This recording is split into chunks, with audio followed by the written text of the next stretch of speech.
খুবই সিম্পল একটা ভিডিও রান্না করছি, হচ্ছে মোরগ পোলাও। এখানে প্রথমে মুরগিটাকে ধুয়ে নিয়ে ভালো মতো এখানে মুরগির সবগুলা পিস রেখে এরপরে আদা রসুন জিরা আর একটু ফুড কালার দিয়ে মুরগিটাকে ভালো মতো মেখে নিলাম। তারপরে হচ্ছে এই মুরগি মেখে নেওয়ার সাথে সাথে আরেকটা পাত্রের মধ্যে তেলের সাথে এলাচি দারচিনি মিক্সড করলাম। করার পরে হচ্ছে আরেকটা জায়গায় হচ্ছে পেঁয়াজ বাটা সব কিছু আগেই হচ্ছে ব্লেন্ডারে ব্লেন্ড করে তারপরে মিশিয়ে নিয়ে এরপরে একটু নাড়াচাড়া করলাম।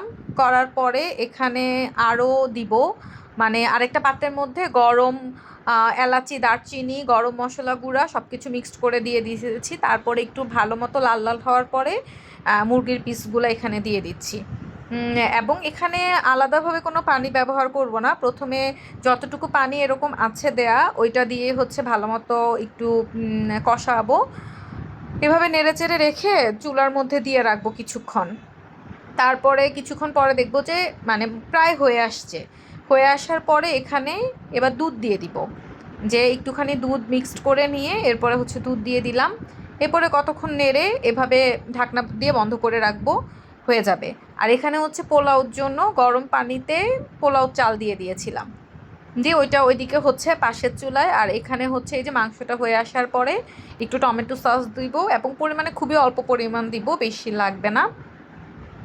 টমেটো সস দেওয়ার পরে নেড়ে চেড়ে নিলাম। আর ওখানে আমাদের পোলাও হয়ে গেছে। এখন একটা পাত্রে এক লেয়ার হচ্ছে আধা সিদ্ধ পোলাও আর সাথে হচ্ছে মাংসের পিসগুলো দিয়ে দিলাম। উপরে আরেক লেয়ারও পোলাও দিব। দেওয়ার পরে জাস্ট ঢাকনা বন্ধ করে দিয়ে একটু দমে দিয়ে রাখবো। দমে দিয়ে রাখার পরে 5-10 মিনিট দিলেই হবে। দেওয়ার সাথে সাথে হচ্ছে হয়ে গেল রান্না করা মোরগ পোলাও।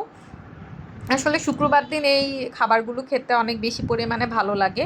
এই যে একেবারে কমপ্লিট, কি সুন্দর হয়েছে এবং শুধু মানে দেখতে না, খেতেও অনেক মজা হয়েছে। এই যে এখন সার্ভ করছি আমরা, যে আমরা বাসায় 4 জন মানুষ, সেই হিসেবে আসলে অ্যামাউন্টে কমই রান্না করা হয়েছে।